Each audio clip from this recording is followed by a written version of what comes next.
fans de Formule 1, bienvenue pour un nouveau numéro de Retour au stand. Bakou a souri à Max Verstappen et à Red Bull avec ce doublé. C'est la 25e victoire du Néerlandais en Formule 1.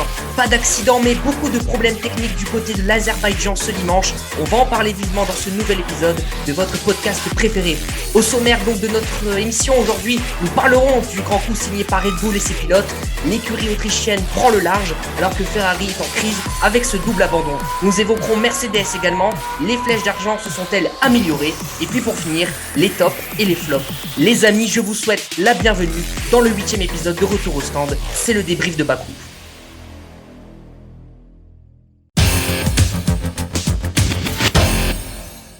Les émotions de Monaco oubliées, cap sur Bakou ce dimanche 12 juin, un 1065e Grand Prix de Formule 1 qui pressentait un air de revanche, de confirmation, de mise en avant, et ce fut le cas pendant ces 51 tours de course. Pour débriefer avec moi ces duels des rues de Bakou, mon associé de toujours, Clément Bigois. Clem, as-tu digéré ce Grand Prix? Quel est ton état d'esprit un peu plus de 24 heures après les événements d'hier?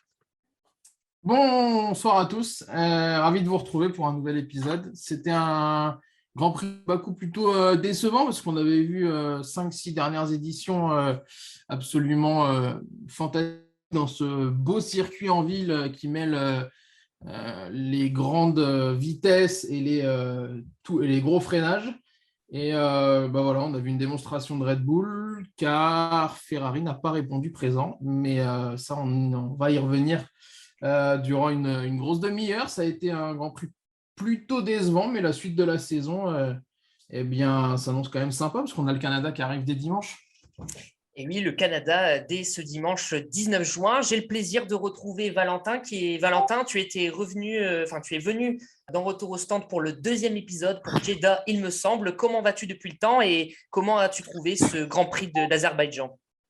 Salut Quentin, salut Clément. Écoute, un plaisir de revenir dans ce podcast après pas mal de semaines sans être présent, pas mal d'empêchements, mais ça me fait plaisir de revenir en tout cas avec un Grand Prix d'Azerbaïdjan qui a été très intéressant, même si comme Clément l'a souligné, moi j'ai trouvé qu'il manquait beaucoup de coude à coude et au final c'est l'abandon des deux Ferrari qui a fait basculer ce Grand Prix en quelque sorte. Bon, on reviendra dessus tout à l'heure de toute façon. On va parler des déboires de Ferrari dans notre 2e partie, mais on va d'abord parler de Red Bull. Red Bull qui prend le large au classement des écuries avec 80 points d'avance sur Ferrari. Red Bull qui signe un doublé avec Verstappen et Checo Pérez P1, P2, qui aussi fait le break un petit peu au classement pilote. Valentin, les deux pilotes Red Bull sont clairement au top de leur forme depuis quelques semaines. Rien ne semble les arrêter, ils sont dans un rythme de fou. Ouais, justement, et la dernière fois que j'étais venu dans ce podcast, je me souviens d'avoir dit que dans la concurrence Verstappen-Leclerc ou concurrence Red Bull-Ferrari, je me suis dit que Red Bull allait tenir la perche parce que Ferrari, ça fait quand même pas mal d'années qu'ils sont en dessous. Là, ils sont revenus cette année avec de belles performances. Et je pense que l'expérience de l'année dernière pour Red Bull face à Mercedes, parce que Mercedes était un gros client, ça leur a servi dans pas mal de domaines. Et justement, quand ils prennent l'enseignement, par exemple l'année dernière, au Grand Prix d'Azerbaïdjan en 2021, quand Verstappen est tout seul devant et qui tire beaucoup sur le DRS alors qu'Hamilton est juste derrière, ça a porté préjudice. Et cette année, même si les Ferrari étaient out, les consignes de Red Bull, c'était de dire bon les gars, tranquille, pas besoin de mettre le DRS, voilà, roulez tranquille et ça va bien se passer. Et ça s'est bien passé à la fin. Donc, je trouve que Red Bull, il y a de l'enseignement, commence à y avoir de l'expérience et ça commence à être redoutable et je pense que ça va filer tout droit cette année en tout cas. Alors, je vais poser la question à Clément. Tu parles d'expérience. Est-ce que ce n'est pas aussi l'expérience des deux pilotes? On a un duo Verstappen-Pérez qui est plus prolifique, qui marque beaucoup plus de points, qui est beaucoup plus performant que le duo Charles Leclerc-Carlos Sainz. Clément, est-ce que c'est aussi un rapport de force entre le duo Red Bull et le duo Ferrari, entre les pilotes et pas la performance et la stratégie à côté? Je vais déjà revenir sur ce qu'a dit Valentin. C'est vrai que quand il dit tranquille, on retrouve quand même George Russell à 46 secondes. Donc, c'est vrai que pour rouler tranquille et mettre 46 secondes troisième, ça montre l'immense écart qu'il y a entre les Red Bull et les autres. Il n'y aurait sûrement pas eu cet écart avec les Ferrari, mais c'est comme ça. Je suis totalement d'accord avec ce que tu dis, Valentin. Je trouve qu'il y a une culture, il y a une culture de la gagne plus importante côté Red Bull, côté autrichien, mais il y a surtout le fait d'apprendre des erreurs. C'est ce que tu as dit, et je trouve que c'est vraiment ça qui fait la différence. La culture de la gagne du championnat, de ce qu'ils ont fait de l'année dernière, des petites erreurs qu'il y a eu en début de saison, même si c'était mécanique, Ferrari va peut-être apprendre à moyen terme de ses erreurs, mais ils ont pris là-dessus une réelle dimension. Mais c'est tout le groupe Red Bull qui est comme ça, qui porte vers le haut une écurie. Et on a vu que depuis des semaines, Red Bull a clairement pris les devants. C'est, si je ne me trompe pas, le troisième doublé déjà. Moi, il y a quelque chose qui m'a marqué quand même, c'est qu'on a vu un vendredi et un samedi avec un Sergio Pérez presque nettement au-dessus de Max Verstappen. Ça m'a plutôt étonné. Je trouve qu'il est très en forme, le Mexicain, et c'est peut-être quelque chose qu'il faut prendre en compte pour les semaines à venir.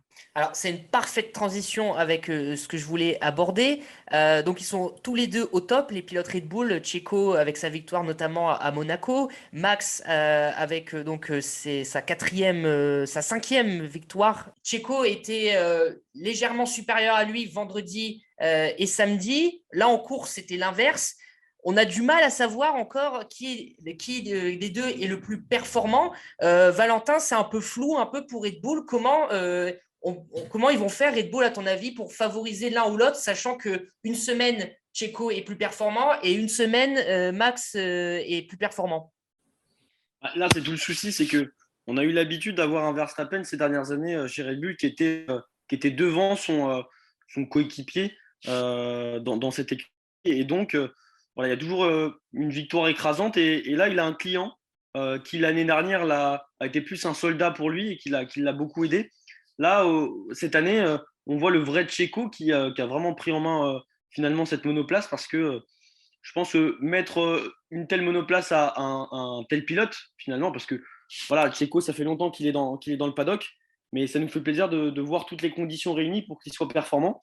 Et finalement, comme tu dis, une fois sur deux, l'un ou l'autre est performant. Et je pense que Red Bull n'a pas forcément eu l'habitude d'être confronté à cette situation. Mercedes l'a eu, par exemple, en 2016, entre Rosberg et Hamilton. C'est pas toujours facile, parce qu'on ne peut pas dire indéfiniment à Pérez de laisser Verstappen le dépasser, de laisser Verstappen aller vers le titre de champion du monde. Donc il y a un vrai travail de communication à faire dans cette écurie, en tout cas. Ouais, en plus, Valentin, tu dis qu'ils sont bons une semaine sur deux, mais depuis l'Italie, c'est carrément les deux qui sont performants en même temps et qui portent vraiment très très haut le fleuron, enfin le drapeau Red Bull. C'est vrai, mais c'est encore beaucoup plus compliqué du coup. Donc c'est comme on a vu là, le moment où Verstappen, où Pérez passe devant Verstappen et ainsi de suite.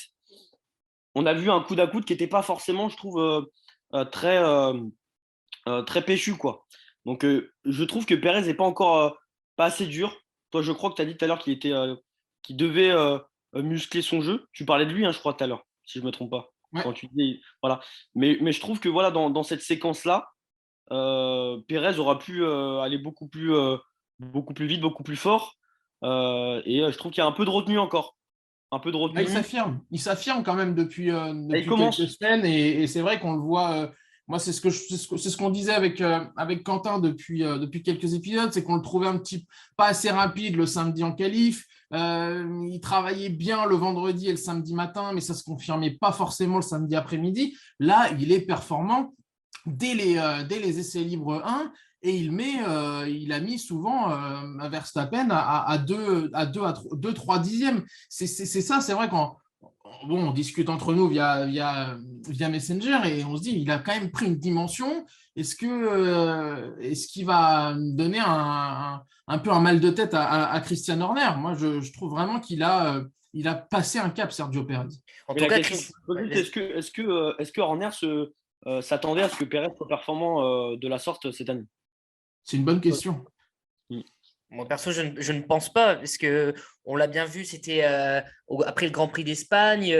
Oui, les deux peuvent se battre s'ils sont voilà, capables d'être tous les deux en tête. Mais la ligne de Christian Horner était un peu floue. Donc, moi, je pense que, en répondant à ta question, Valentin, moi, je pense qu'il ne s'attendait pas à ce que Pérez soit aussi performant. Et donc là, on va voir dans les prochaines semaines si les deux pilotes Red Bull sont compétitifs, comme ils le sont là depuis 2-3 Grands Prix, tous les deux en même temps. Oui, on va peut-être voir quelle est la ligne. Il va falloir choisir au bout d'un moment, ou soit alors, si l'avance est assez confortable au classement, si Charles Leclerc est trop loin, là, on peut se dire, bah, allez-y les gars, battez-vous. Je ne sais pas ce que vous en pensez. C'est peut-être Ouais, le facteur, c'est peut-être Leclerc est trop loin, et donc les deux peuvent se battre. La petite chose Allez-y, les gars, importante, battez-vous. Je trouve il est un peu dangereux. Je trouve, et ça peut handicaper le Red Bull pour le championnat constructeur. Après, c'est un autre. ouais, c'est un jeu dangereux. Tu as raison, c'est un jeu dangereux. Il y a une donnée importante, je ne sais pas si vous me rejoignez dessus, je trouve que Sergio Pérez, dans la gestion des pneus, n'est pas encore au niveau de Verstappen. C'est pour ça qu'en course, il prend pas mal de.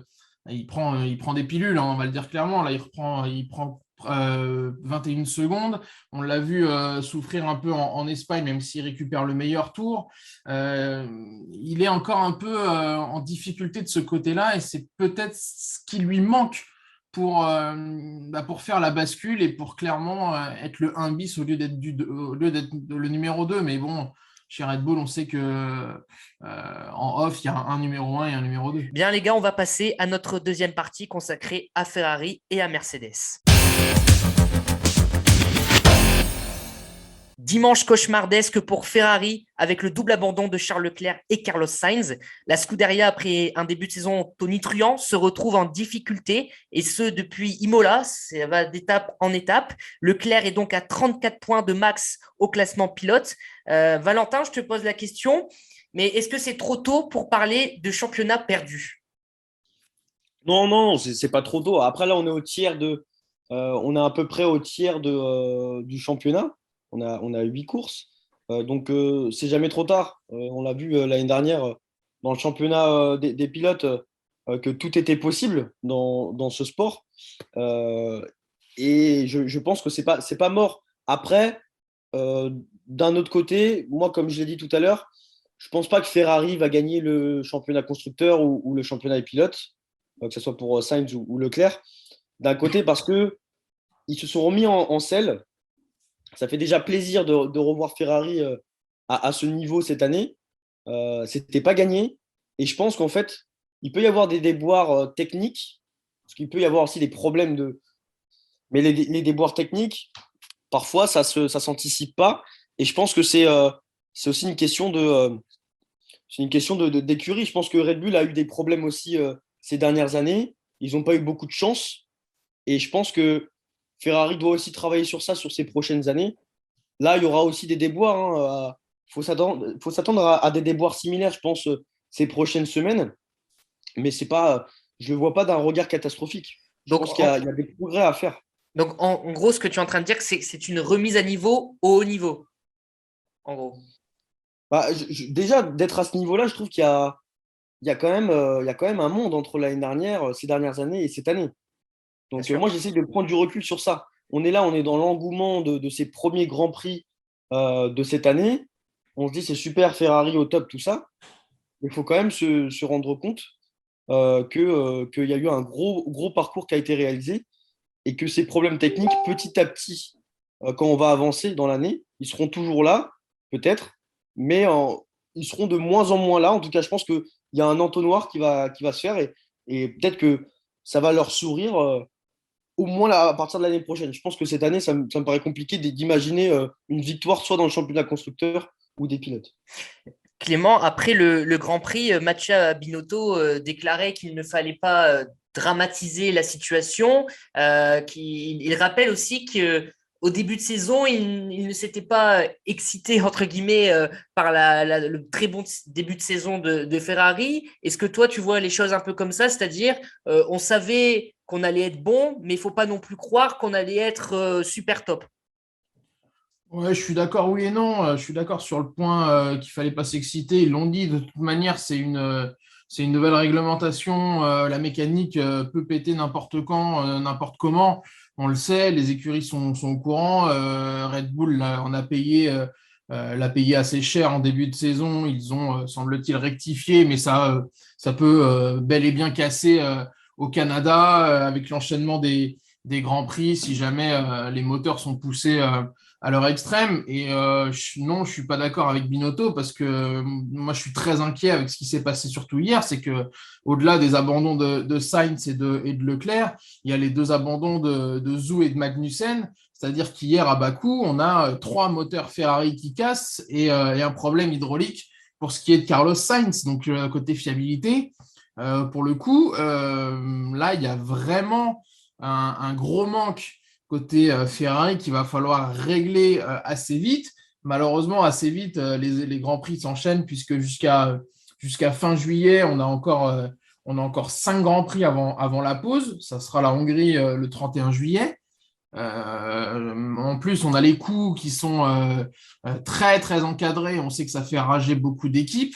C'est assez inquiétant ce qui se passe côté Ferrari, côté fiabilité, parce que hors fiabilité, on a un Charles Leclerc qui est très performant. Il rate son départ hier. Bon, ça peut arriver, mais sinon, il a fait encore une qualification magnifique avec un tour absolument sublime. Je crois il met pas loin de 3 dixièmes à Sergio Pérez et 4 à Max Verstappen. Donc, il y a du boulot à Maranello, mais aussi en interne pour retrouver un petit peu plus de sérénité, parce qu'on a vu un Leclerc mécontent, mais il a totalement raison d'être mécontent.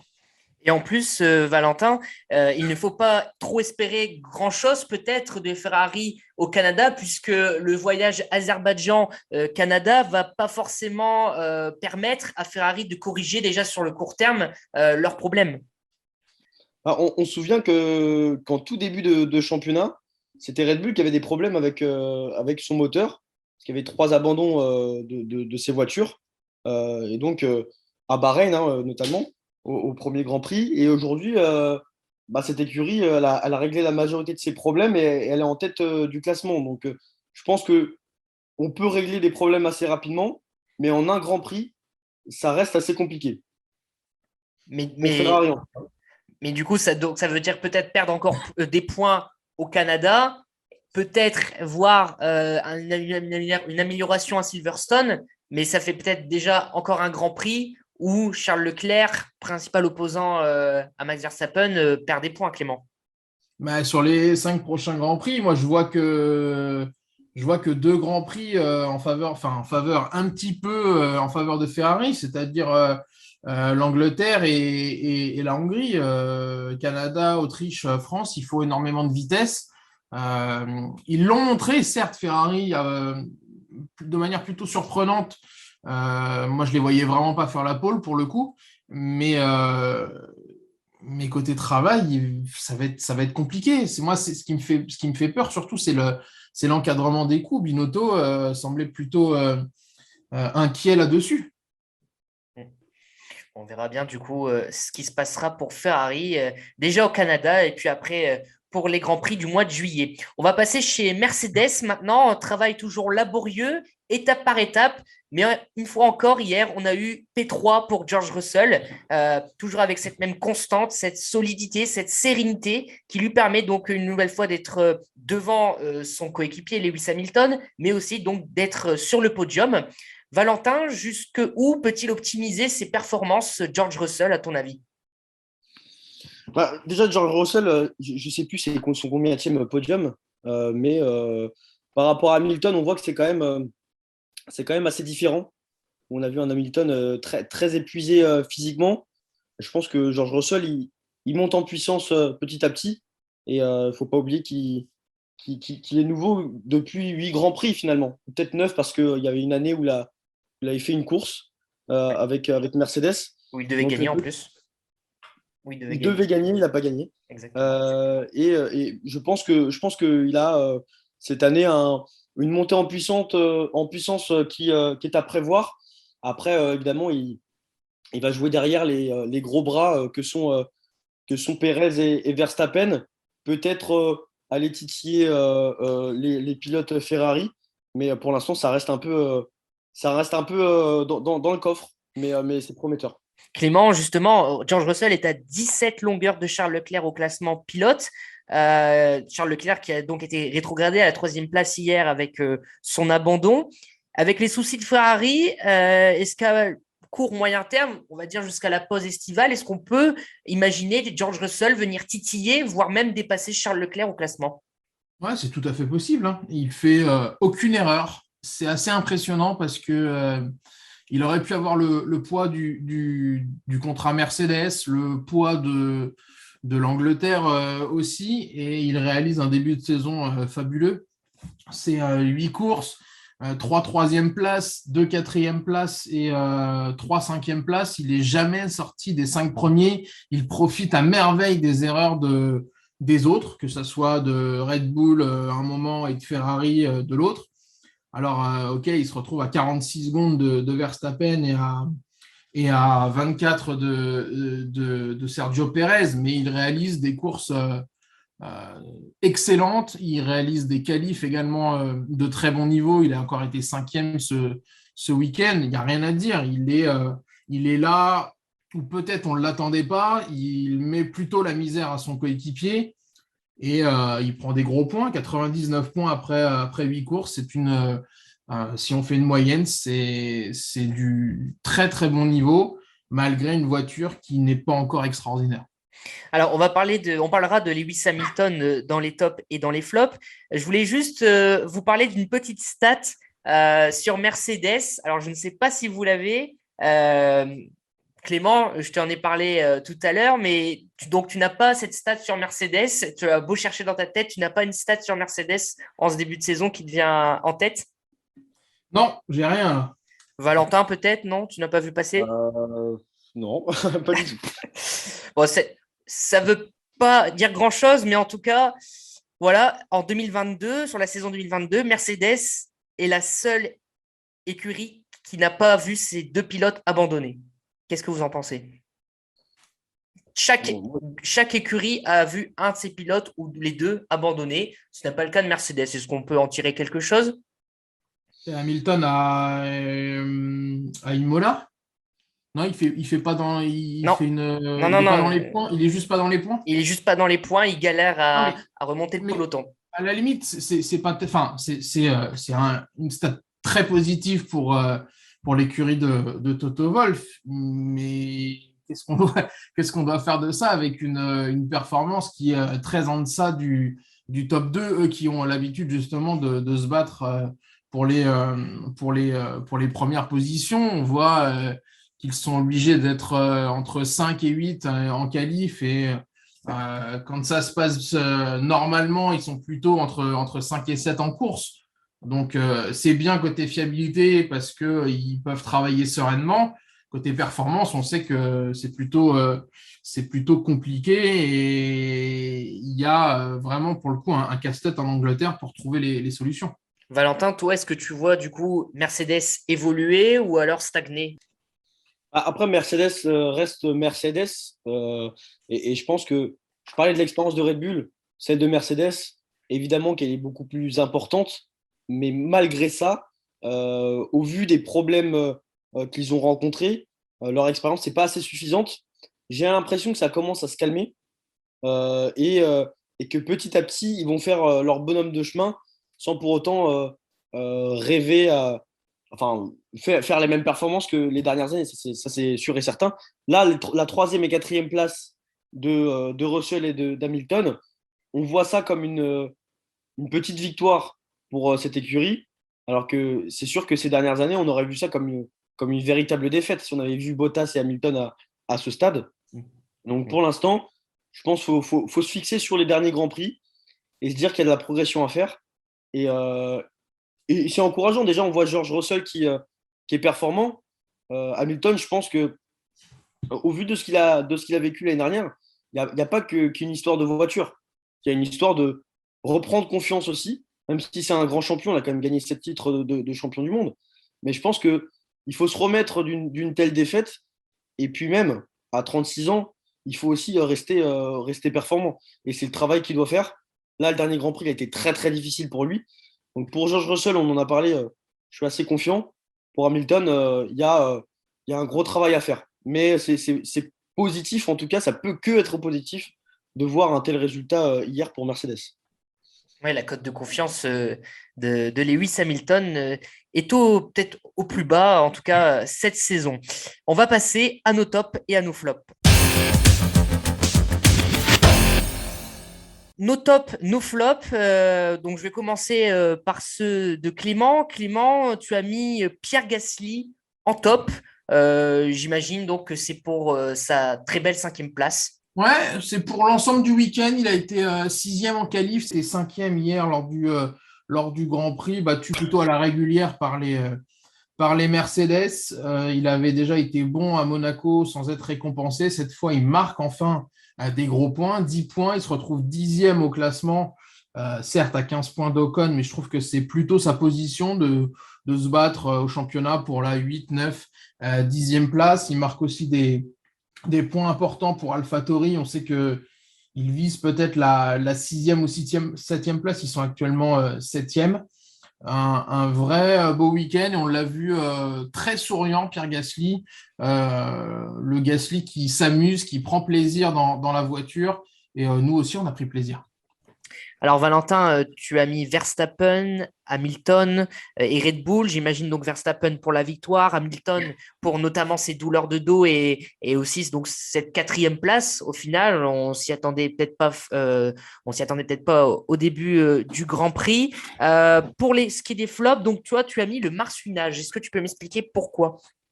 Le marsouinage de Mercedes par rapport à Hamilton, on en a parlé brièvement tout à l'heure. En tout cas, j'en ai parlé. Où Hamilton, du coup, a encaissé pendant tout le Grand Prix. Physiquement, c'était très, très dur pour lui. Il a même dit que c'était le Grand Prix le plus difficile de sa carrière parce que la voiture rebondit avec excès. Et donc, après, pour entamer des manœuvres dans les virages et puis même pour pouvoir anticiper toutes sortes de manœuvres avec des rebonds avec une telle vitesse parcouru, je pense que c'est hyper compliqué pour lui. Et donc, je pense, après, je ne sais pas si ça joue sur le fait qu'il a l'âge qu'il a et que si un jeune pilote de 24-25 ans est dans la même monoplace, si c'est la même chose. Ça, je n'ai pas la réponse. Mais en tout cas, j'ai mis Hamilton en top parce qu'il a pu vaincre ce problème, cette difficulté-là. Et après, d'un côté, le marsouinage Mercedes, est-ce que du coup, c'est un excès de marsouinage chez Mercedes par rapport aux autres écuries? J'ai bien l'impression. Et du coup, Clément, dans tes flops, nous retrouvons Lance Stroll et Mick Schumacher. Pour le premier, c'est pour l'ensemble de son œuvre. Il a été catastrophique en qualif. Il s'est trompé au virage 2 ou au virage 3 de manière assez grotesque. Et puis, il a abandonné hier. Il n'a pas été très agréable également au micro de Canal+. Et puis, pour Mick Schumacher, 15e, très loin du reste. Il a connu un week-end compliqué, mais il n'arrive vraiment pas à trouver du rythme. Il était très loin de Kevin Magnussen avant son abandon au 31e tour. Ça commence à être plutôt inquiétant alors qu'on avait vu des As assez bonnes en début de saison.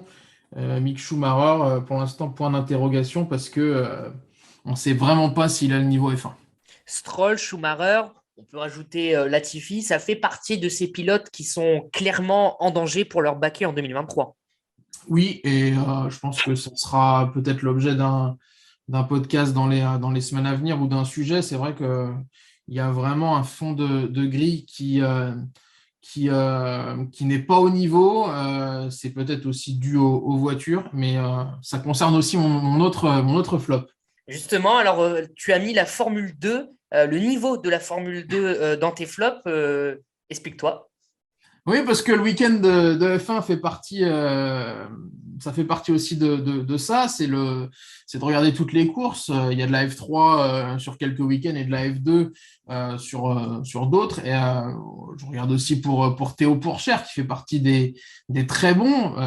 Mais je suis plutôt inquiet parce que je ne vois pas vraiment de relève. Je trouvais les années précédentes de qualité, avec notamment Oscar Piastri sous contrat Alpine et qui devrait rejoindre Williams en 2023.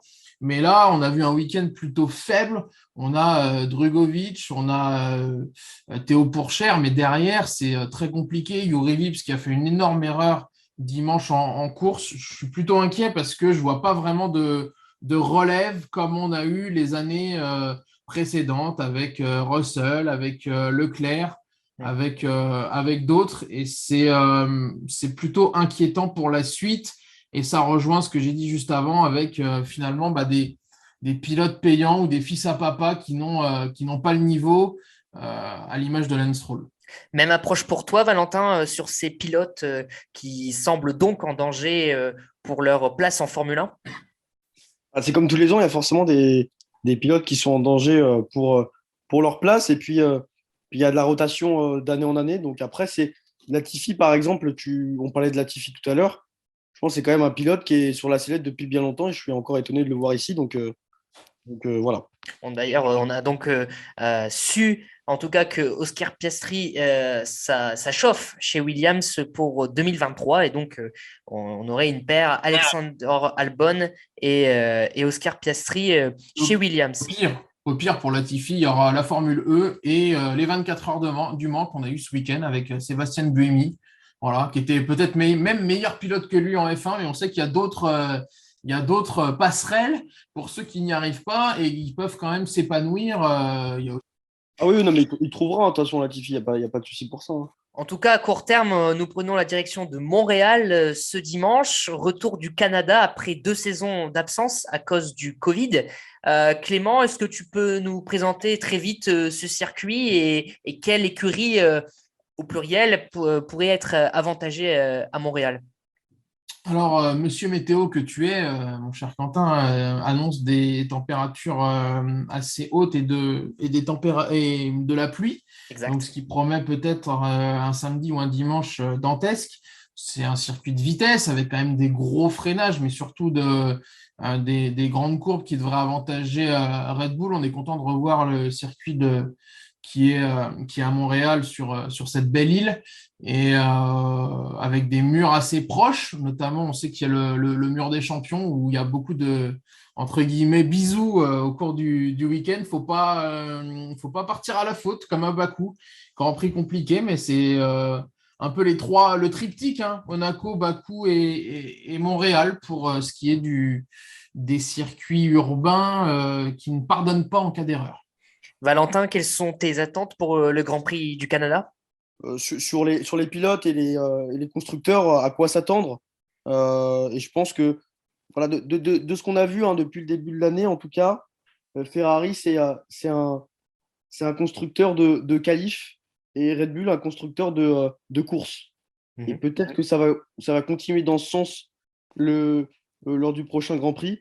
Et après, moi, je croise les doigts, donc ce n'est pas une prédiction, mais j'aimerais bien que Mercedes continue dans sa lancée avec notre George Russell. Grosse cote sur Alpine pour moi ce week-end, je les trouve en progrès et s'ils arrivent à avoir un samedi un petit peu plus chanceux, parce qu'on sait que Esteban Ocon n'a pas été heureux lors des dernières qualifs, se tapant un drapeau rouge et un drapeau jaune, notamment c'est rouge à Monaco et jaune à Bakou. Attention parce qu'on retrouve un Esteban Ocon assez conquérant. Bien les amis, c'est la fin de ce 8e épisode de Retour au stand. Merci Valentin, merci Clément pour vos analyses de ce débrief de Bakou. J'espère vous revoir très rapidement, pourquoi pas la semaine prochaine pour le Grand Prix du Canada. Et puis sachez que vous pouvez donc retrouver le podcast sur Twitter, sur notre chaîne YouTube, sur Spotify et sur Amazon Music. Merci à vous les gars et puis on se retrouve donc peut-être pour la semaine prochaine pour le Grand Prix du Canada. Bonne soirée, à bientôt. Oui, bonne soirée. Merci beaucoup.